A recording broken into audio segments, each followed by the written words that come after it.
welcome back to the Soft Red Podcast. I'm your host, Dan Salas. And this week of the episode, we're going to get a top 10 rundown of the Arizona boys high school soccer 6A and open rankings.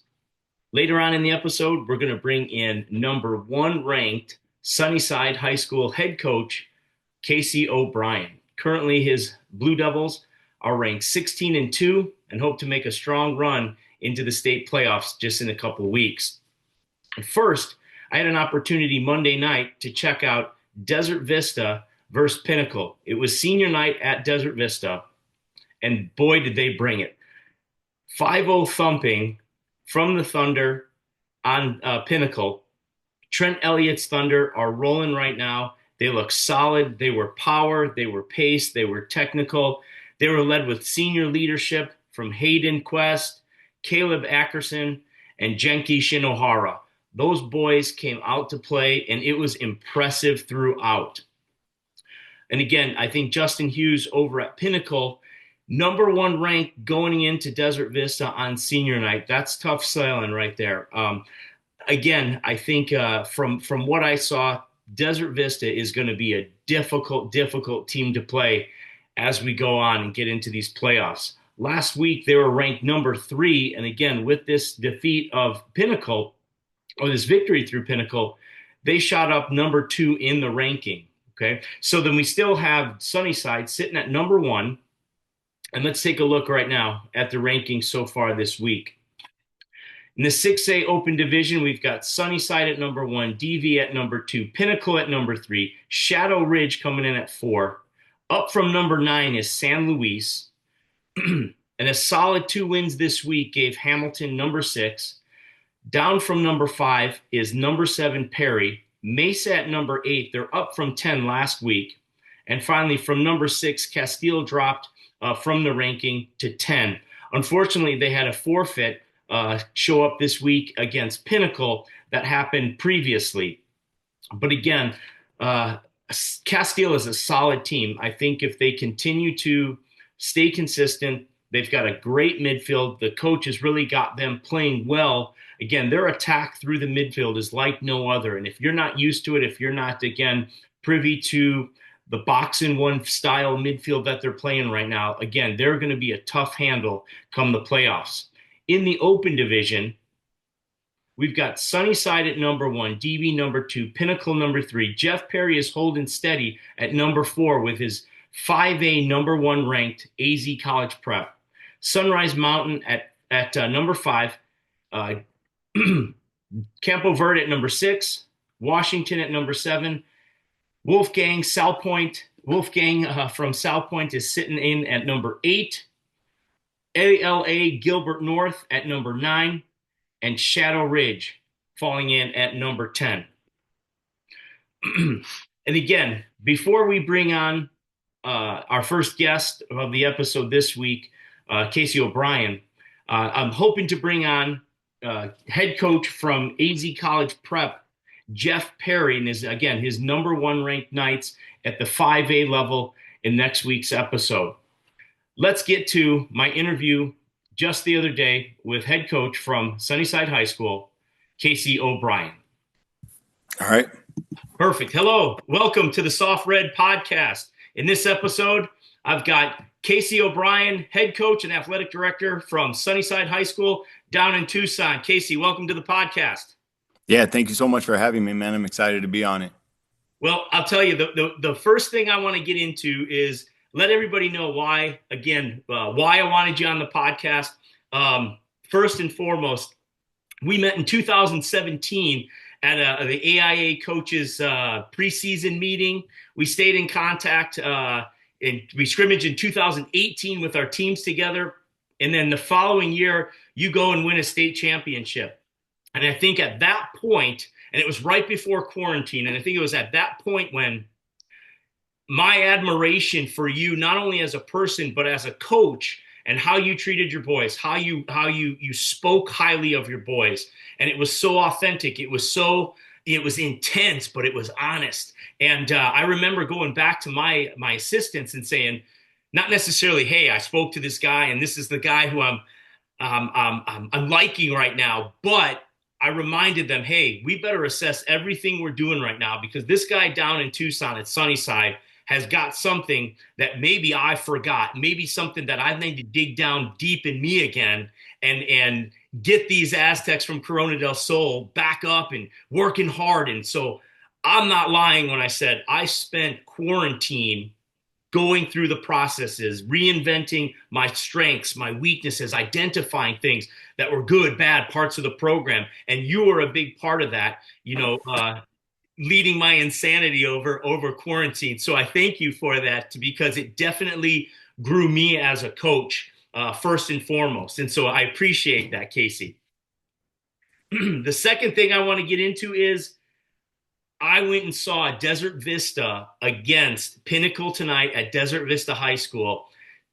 5-0 Desert Vista beats Pinnacle. You had a chance to play Pinnacle in the Extravaganza tournament. We'll get back to that in a second. But right off the bat, hearing that, what are your thoughts on that final 5-0 Desert Vista over Pinnacle?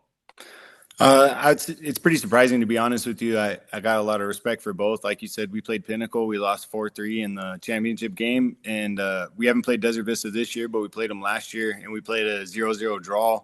And, I mean, we had a pretty strong team last year. And, I'm surprised 5-0. I'm not surprised that Desert Vista pulled it off because, honestly, that team is so organized. And they just they work hard. They grind. I mean, they have basically everything you want in a team. Pinnacle, though, also is very strong. Obviously, we had a really tough time against them. Offensively, they do have some creativity. They got some juice, and I think I'm a bit surprised by 5-0, but, Desert Vista must have a hell of a team. Yeah, I'll tell you, just right from the start, it was senior night, and a senior night sometimes can go either way. Sometimes there's a little bit too emotion. Sometimes, you might have to start a player that not necessarily plays in that position, and you weather a storm of excitement for, 5 to 10 minutes, and then the game kind of falls into a rhythm. But it was all gas, no brakes for Desert Vista from the start. They went up 2-0 in the first, I would say, 15 to 20 minutes, and then coasted in through the first half. Pinnacle really didn't have much of an answer. And I know Justin Hughes, we had him on the podcast last week. He was just saying, again, how resilient and how together his teams were. And again, high school kids, man, you don't know sometimes if they're going to, it's senior night and they were thinking, oh, well, hey, we're going against Desert Vista. And it just didn't seem like the Pinnacle Pioneers had that juice, like you were saying earlier. 5-0 final. I know the second half started and bang, it was a quick goal. And then, 2 subsequent goals after that. So right now in the rankings, I know, prior to tonight's match, it was Pinnacle, Sunnyside, Desert Vista in the top 3 right there. Yeah. It's going to come down, Coach. It's going to be a great playoff run for somebody out there. So I'm looking forward to that. Let's get talk about a little bit you over at Sunnyside right now. 16-2-0. You've had some good matches in terms of getting into the Extravaganza final. A good win against Hamilton to get you there. Talk about the season so far and maybe your top opponents in Tucson, top performers, kids that you're really looking and anchoring onto going into the playoffs. Casey. Yeah, absolutely. So I'd say our season started off awesome. We got to scrimmage Perry and Mesa, which, for us, our scrimmage is typically like big for us because we don't necessarily have a ton of big names on our regular season schedule. So we loaded it up, tried to get the 2 best teams we could. You had a state semifinalist and a state champion. We showed very well in that scrimmage. That was a great start to the season, just to have competition from the first. You know me pretty well. I like to compete. It's in my DNA. So, just to have that be our first moment together with this group, it was awesome. And we showed up. We were missing 2 starters, and we still went out there and we did really well. Then we played the Brandon Bean, which is a local tournament in Tucson. Typically, it's kind of an easy run for us, not being, anything insane that just it typically has been. But we lost in the final to South Point this year, 2-0. Our team just didn't want to show up. And like you said, high school kids sometimes will throw you for a loop. And we did not do any of the things that we were supposed to do in that game. We really didn't show up. That was kind of a tough thing for us. But last year we didn't lose until the quarterfinals in the 6A quarterfinals. So I think taking a loss early on actually might have been a good thing for us. Yeah, well, I'll say again, you never know what you're going to get from Wolfgang Weber down at South Point. That's for sure. But going into your preseason, you play against some tough schools, Perry and Mesa with TJ Hagan over there, both just really experienced, quality coaches, quality guys first and foremost. And their players. Their players play like that too. They've got such good tradition there. And again, coming off a state championship off Perry, man, I wish I would have known about that. I would have got out there and just just to be a fan. In terms of, again, you said South Point besides in the Bean tournament, besides South Point, who are some of the give some credit maybe to some other Tucson schools are, again, on an off day they might surprise you. Yeah, I'd say Tucson's in a bit of a rough patch, but there are some teams that stand out. South Point's obviously one of them. They're having a fantastic season. They just beat Brophy on Friday, I think 5-3. So, I mean, they went to Phoenix and they made some noise, which is nice for them. Tucson High's on kind of a decline this year. They're just kind of having like a rebuild, but I'd say best three teams we've seen, South Point would be number one, and Tucson for sure. Wolfgang's just always solid. We played Micah Mountain. That was a 2-0 game for us. That was a win in the regular season game, and super organized, really hard for us to break down. We struggled in that game quite a bit. Their shape was just really good. They kept their shape the whole game. They really made it hard for us. They put 11 behind the ball, which, is for my team was frustrating us quite a bit, and it worked very well. And then Cienega, we ended up winning that game, but I got to say that they do have quite an organized team as well. And they actually have a lot of talent, man. They have a nice play style. They play loose. They play fast. They love to have the ball in the middle of the field. Really enjoy teams that like to do that. I'd say that's probably the top three teams we've seen so far in Southern Arizona. Yeah, and I'll say when I saw you not only again at Hamilton, but in the final, your teams are again, I can say this for your team, they're mature.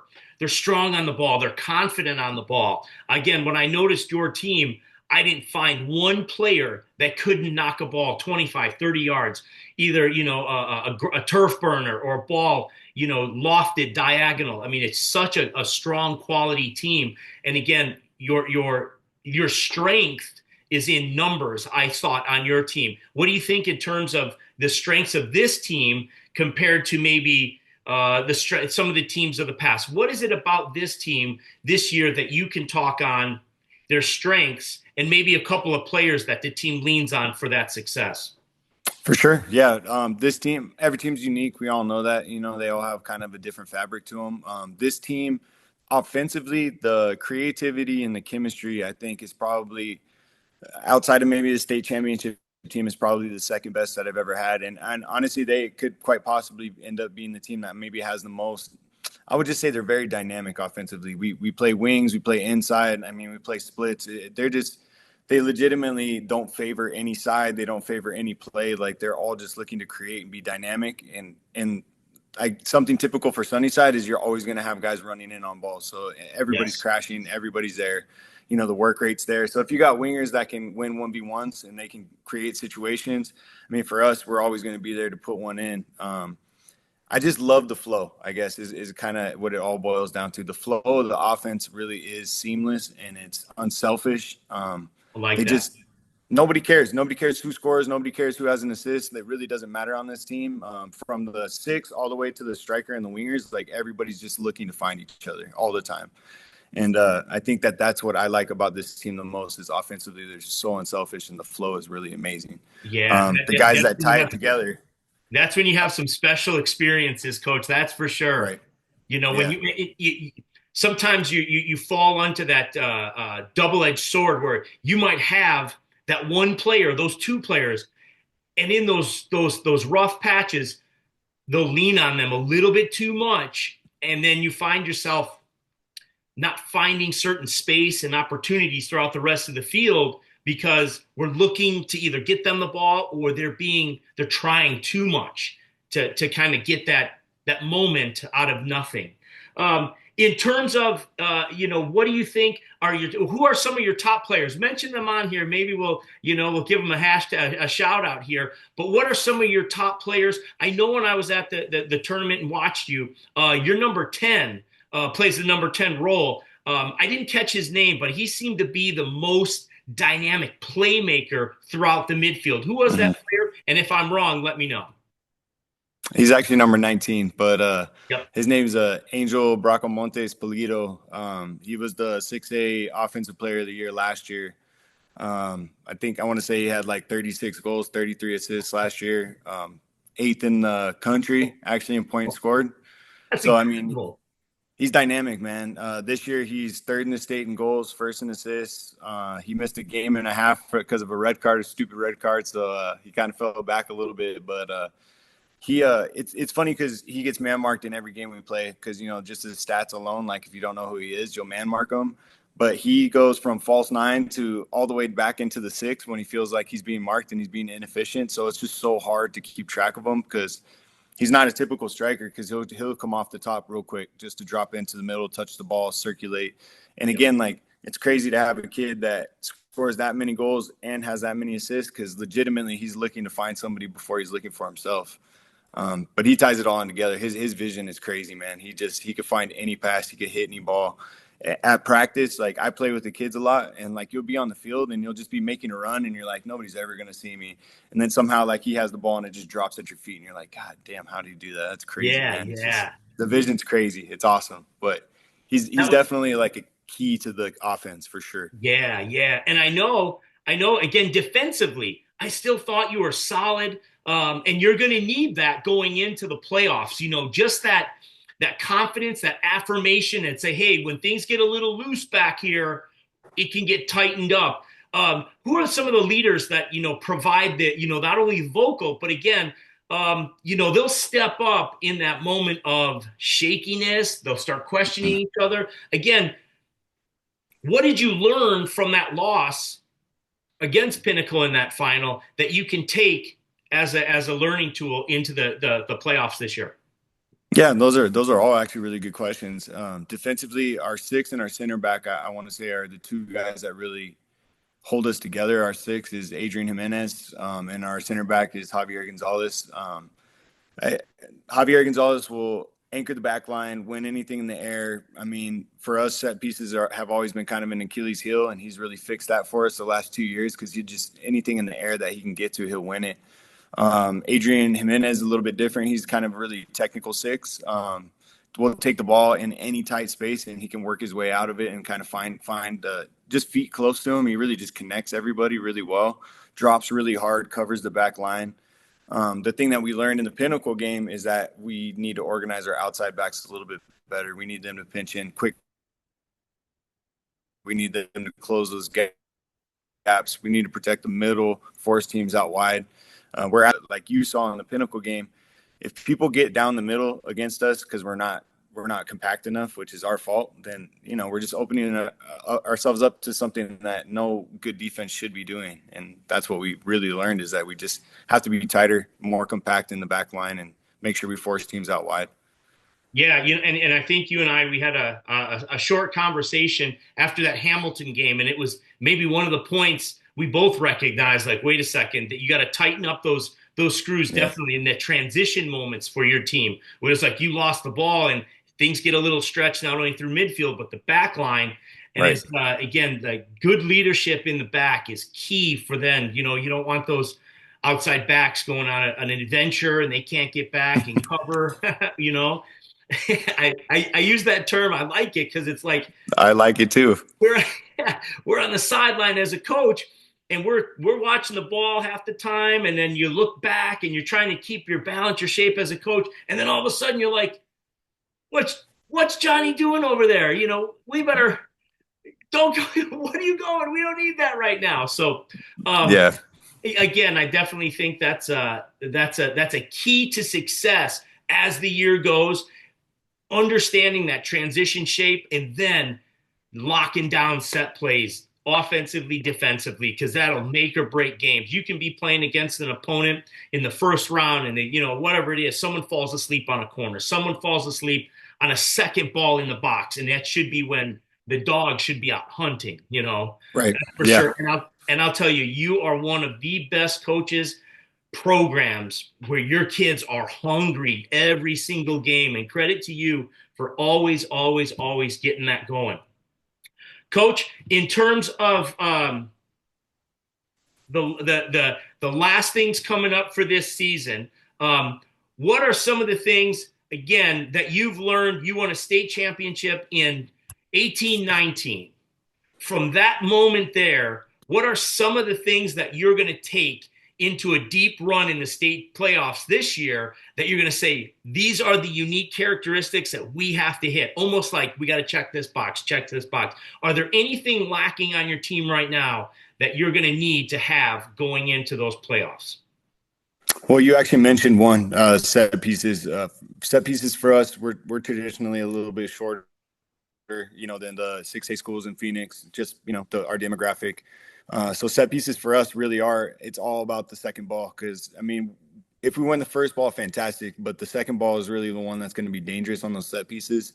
And fortunately for us, we are pretty hungry and we do play pretty hard. So we do get to the second balls a lot, but just not allowing that, In the Pinnacle game, the first goal was a stupid foul from behind. Didn't need to happen. And then they scored on us on a free kick, and like that gave them momentum in that game. And to me, if that's a state playoff game, that could shift everything. Last year against Mesa, we gave up a penalty, like it was a weird call. I don't know if it would be called 10 out of 10 times, but to be honest, it wasn't something we needed to do. And we didn't even give up a penalty in the first 20 minutes of a quarterfinal game against a really good coached team, so that discipline and not giving up set pieces for us is a big key. We really have to be smart with how we clear off the back line. For us, it really – and then Phoenix, you guys all have long throws, man. The kids throw the ball, like across the field to each other basically, which is insane. So we got to limit that as much as possible.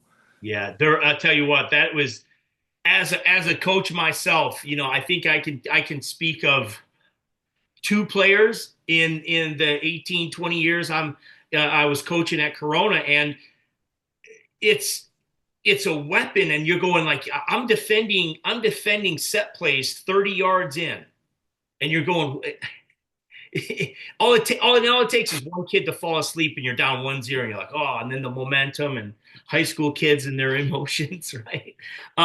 Well, I'll tell you what, yeah. Again, anybody that's listening out here, I'm so grateful to have Casey on the podcast today. I'm going to bring him on for an extended podcast. I like keeping the podcast right around 20 minutes, just so we can get in, highlight the program Casey has at Sunnyside. We'll bring him on, like I said, and we'll get into his days knocking a ball in San Diego. And maybe we'll get into what caused a handful of those red cards, Case, and bringing that same emotion, passion onto the streets of Tucson at Sunnyside High. So again, thank you, Casey, for being on the podcast. We'll go ahead and end this here and let everyone know again, if you continue to like this, like I said, I'm trying to get out to as many games as I can once a week. I got to the DV Pinnacle tonight at Desert Vista, 5-0 score. Congratulations to Desert Vista. Later on this week, I'll look forward to having another guest and going over the top 10 rankings, see how anything's changed, maybe get an update in playoffs, and we'll go from there. So again, Casey OBrian, Sunnyside High School, thanks for being on. Thanks, everybody. We'll talk to you again soon. Thank you. Got it.